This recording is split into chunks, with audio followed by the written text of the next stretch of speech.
Assalamualaikum warahmatullahi wabarakatuh. Ya, selamat pagi anak-anak.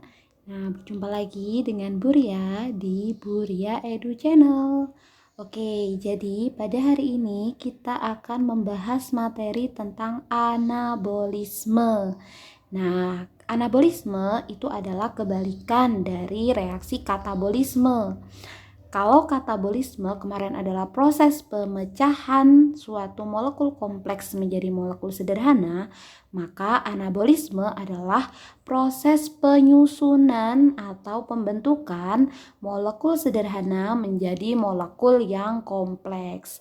Nah, contoh reaksi anabolisme adalah fotosintesis dan kemosintesis.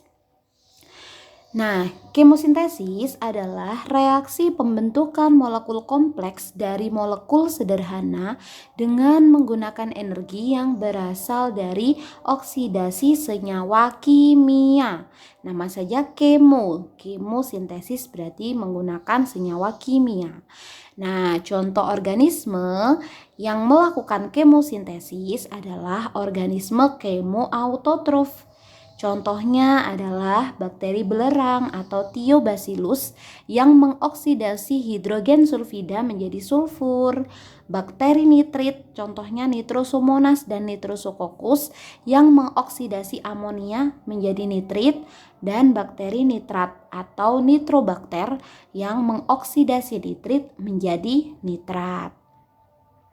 Nah, lalu contoh anabolisme yang kedua yaitu adalah fotosintesis. Nah, apabila tadi kemosintesis menggunakan energi kimia, maka fotosintesis menggunakan energi cahaya matahari. Nah, seperti reaksi fotosintesis di bawah ini yaitu CO2 plus 12H2O dengan bantuan cahaya matahari akan berubah menjadi C6H12O6 plus 6 oksigen. Di mana fotosintesis ini berlangsung di kloroplas dan terbagi menjadi dua tahap, yaitu reaksi terang dan reaksi gelap. Nah, reaksi terang ini berlangsung di grana atau membran tilakoid. Sedangkan reaksi gelap berlangsung di stroma atau cairan pada kloroplas. Nah,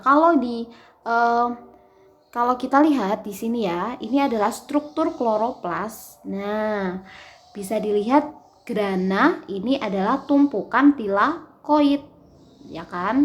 Nah, sedangkan stroma ini adalah cairan pada kloroplas. Jadi grana tempat reaksi terang grana, sedangkan reaksi gelap itu stroma. Nah, secara ringkas bagan proses reaksi terang dan reaksi gelap seperti gambar di samping. Jadi, namanya saja reaksi terang, berarti reaksi terang di sini menggunakan sinar matahari. Terjadi di grana yang melibatkan fotosistem 1 dan fotosistem 2. Kemudian, dengan bantuan H2O atau air, H2O atau air akan dipecah molekulnya oleh cahaya matahari. Nah, atau peristiwa fotolisis air menghasilkan apa reaksi terang? Reaksi terang hasilnya adalah oksigen, ATP, dan NADPH. Kemudian ATP dan NADPH dari reaksi terang akan digunakan di reaksi gelap. Reaksi gelap disebut juga dengan siklus Kelvin. Nah, pada reaksi gelap di sini terjadi proses fiksasi CO2. Nah, CO2 akan masuk, lalu hasil dari reaksi gelap di sini adalah menghasilkan gula atau glukosa. Oke. Nah, secara umum, secara lebih lengkap, reaksi terang itu seperti ini. Jadi, reaksi terang itu adalah reaksi penangkapan energi cahaya oleh fotosistem dalam kloroplas untuk diubah menjadi ATP dan NADPH. Nah, jadi hasil dari reaksi terang adalah ATP dan NADPH. Nah, selanjutnya ATP dan NADPH akan digunakan pada reaksi gelap, dan reaksi terang selain menghasilkan ATP dan NADPH, hasilnya juga adalah oksigen. Nah, ada dua fotosistem. Fotosistem itu semacam penangkap sinar matahari, yaitu fotosistem 1 yaitu yang mampu menangkap sinar dengan panjang gelombang 700 nanometer, dan fotosistem 2 yang mampu menangkap panjang gelombang 680 nanometer. Nah, fotosistem 1 ini di sini bersifat siklik atau reaksinya seperti siklus, sedangkan fotosistem 2 bersifat non siklik.